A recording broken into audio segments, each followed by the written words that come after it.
Hi అండి, అందరూ బాగున్నారా? మా ఇంట్లో ఈరోజు చేపల పులుసు, రెండు కర్రీస్ వండుకున్నారండి. చేపల పులుసు తిన్నదండి. అయితేనండి ఫిష్ అయితే చేప ఏమో ఎక్కువగా ఉడికి చెడిపోతుందంట. చికెన్ కానీ మటన్ కానీ ఉడకకుండా చెడిపోతుందండి.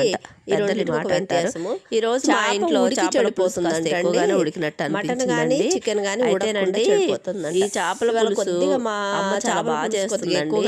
నేను కూడా అమ్మ పద్ధతిలోనే చూసి నేర్చుకున్నాను. ఎలా అంటే చేప ముక్కల్ని చాలా బాగా కడిగేసుకొని అందులో ప్రతి ఒక్కరు అమ్మతో వండించుకుంటారు. కొద్దిగా నూనె వేసి కలిపి నేర్చుకున్న విధానమేనా. ఆ తర్వాత నేనైతే సింపుల్ గా అల్లం ఎలా చేస్తాను, వెల్లుల్లి, జీలకర్ర ఈ మూడు కూడా పేస్ట్ చేసి పెట్టుకోవాలండి. ఉప్పు, తర్వాత నూనె, పసుపు కలిపి ఉల్లిపాయ, తర్వాత మెంతులు అండి, కొన్ని మెంతులు అండి వేయించుకొని పేస్ట్ చేసి కొద్దిగా వేయించుకొని తర్వాత జీలకర్ర, వెల్లుల్లిపాయ అవి మిక్సీలో వేసుకొని నూనెలో ఈ రెండు పేస్ట్లు అందులో వేసి ఎర్రగా అయ్యాక చింతపండు పులుసు కాస్త చిక్కగా కలుపుకొని అందులో వేయాలండి. కొద్దిగా ఉడికిన తర్వాత అది ఉడుకుతుంటే ఈ కలిపి వేస్తానండి. అందులో వేసి పద్ధతిలో అయితే అలా అమ్మని చూసి నేర్చుకున్నానండి. కొత్తిమీర వేసి చేయడమేనండి.